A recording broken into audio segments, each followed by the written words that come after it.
What's going on, guys? Bunks here, and today I'm going to be going through a few things you may not know that you can do in No Man's Sky. Now this is more aimed at fairly new players to the game, but even seasoned No Man's Sky players may learn or perhaps remember a few things from this video. So without further ado, let's go ahead and get stuck in. And the question of today's video is, what is your favourite No Man's Sky hidden or not so well known feature? Leave a comment below so we can all learn something new. So first up, we're going to be talking about jetpacks and how you can get yourself an unlimited jetpack boost, and it's really quite simple. Now let's say you landed your starship on top of one of the many gigantic hills you can find in No Man's Sky on a bunch of its planets, and you decide to jump off for a bit of an explore. So without obviously respawning your ship near you, assuming it has fueling of course, you're probably wondering how you're going to get back to it if it's on top of a massive cliff. Well, as you may or may not know, if you come across a massively steep cliff or vertical face or something similar, you can in fact use your jetpack to get to the top of it. So if you face directly into the side of a cliff and use your jetpack, you should notice that your jetpack boost level will not decrease at all, and you can get all the way to the top, back to your ship. Sorted. Next up, we're going to be talking about Sentinels, and you know how Sentinels became a little more difficult to defeat after the Sentinel update which came out earlier this year. Well, if you find yourself struggling against them and have a lot of them shooting at you, did you know that if you decide to spawn one of your pets nearby and jump on them, the Sentinels will stop shooting at you? Pretty neat, right? It'll give you a chance to regain some health before jumping back off your pet and destroying the Sentinels.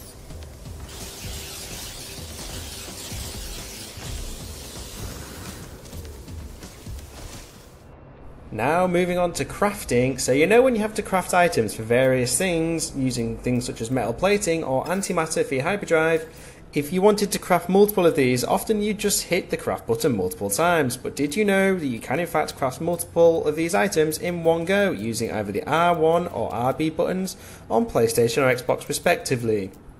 Did take me a while to figure this one out, but it certainly saves you a lot of time in the long run. So, one of the most expensive items you can acquire in No Man's Sky is of course a freighter, and these can range anywhere from a few million units for your bog standard C-class ones to up to hundreds of million units for some of the best S-class freighters. But did you know you can get your first freighter for free, but of course you can only do this once. Of course from then on, any new freighter you want you'll have to pay for. I have created a video in the past on how exactly you can get your first freighter for free, so I'll leave a link in the description below for you so you can get yourself one if you haven't already. But what I will say is don't always get the first free freighter you come across unless it's an S-class one you like the look of course, because you will get more than one opportunity to get another freighter for free, so it makes sense to keep trying until you get a better higher class one. Simples. And whilst you're here folks, it would be totally awesome if you could support my channel by hitting those like and subscribe buttons. Moving on to resources, and you should probably know by now that if you want to build a base, it's very likely you're going to need to gather a large chunk of common resources such as ferrite dust, pure ferrite and carbon. And I'm sure you know by now that gathering thousands of units of each of these resources is both time consuming and boring. So the good news is there is a much quicker way to gather a whole load of these common resources, and all you need to do is jump on into your starship, go into first person mode if you're not already, and start shooting at the rocks and plants on the ground, and you'll notice that you're gathering plenty of these resources in much less time. Winner winner, ferrite dust for dinner. Now let's talk about inventory and storage. If you ever find yourself low on inventory storage and you're sick of hearing inventory full, then this one's for you. So you know the nutrient processor, when you can cook up a whole bunch of delightful things? Well, it has its own 25 slot inventory for ingredients. If you place a nutrient processor down and then navigate to its inventory, you can store up to 25 different ingredients in there, and they will remain in there even if you pick the nutrient processor back up, thus freeing a good amount of space in your regular exosuit inventory. Now of course not all of your inventory items can be stored in the nutrient processor, but you definitely can store enough to make plenty of space for more resources.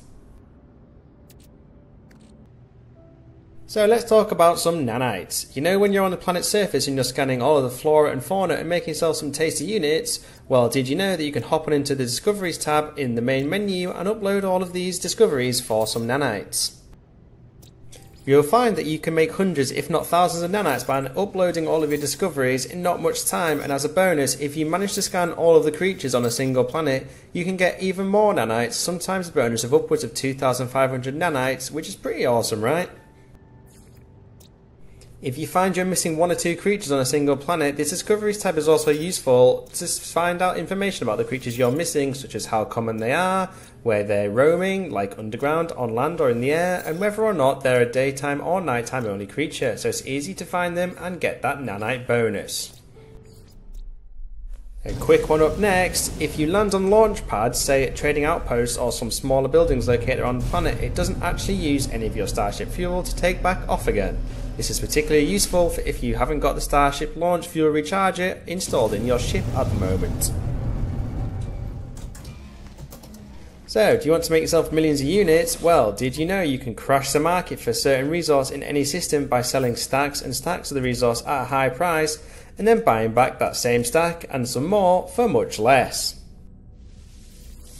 The best resource to do this with is cobalt, as it is the most expensive resource which is widely available in all systems and is also widely available for you to mine from caves on almost all planets as well. This method will make you millions upon millions of units in no time whatsoever, and I have previously created a full guide on how to do this, so check out that video. I'll leave a link to it in the description below for you. Moving on to mining asteroids, if you mine them for long enough, not only will you get some tritium, gold, silver and platinum, but you will also eventually get yourself an anomaly detector. Now you can use these anomaly detectors just the once to find deep space anomalies, which is pretty cool, but if you decide to destroy them, you will also be gathering resources worth hundreds of thousands or even millions of units, so it's worth gathering a couple of these anomaly detectors. But be wary, you will become under fire if you destroy these anomalies, so make sure you're ready for a quick escape. And a side note on this, since the latest endurance update, once you have the dream aerial, this also becomes the way you can find new organic frigates, so it's worth mining a few of these anomaly detectors from asteroids for that reason alone. This one is for all you base builders out there. Maybe you're planning on building a huge base that uses a lot of power, or you want to build a huge mine to get yourself loads of valuable resources, but you're wondering how on earth you're going to power this base or find the right location to mine all of these resources. If you install the survey device onto your multi-tool and head on into surveying mode, you will be able to search for base hotspots which indicate a prime location for building a specific kind of base. There are 3 base hotspots, and they are the electromagnetic hotspot for power, the mining hotspot for mining, obviously, and finally the gas hotspot for extracting plenty of gas from the atmosphere. And finally, in the rare situation when you actually die in No Man's Sky and subsequently lose all of your inventory, and with the exception of permadeath of course, you'll be glad to know that it is possible to get your entire inventory back by visiting your grave, as long as you know where you died of course. Simple. And that, folks, are a few lesser known features of No Man's Sky that are really useful for if you're fairly new to the game. I hope you find this video useful, and if you did, it would be totally awesome if you could support my channel and hit those like and subscribe buttons, as I'll be covering all aspects of No Man's Sky in my future videos. From tips like this one, amazing locations, tutorials, glitches and much more, so you don't want to miss out on those, right? And as always, thank you for watching and catch you next time.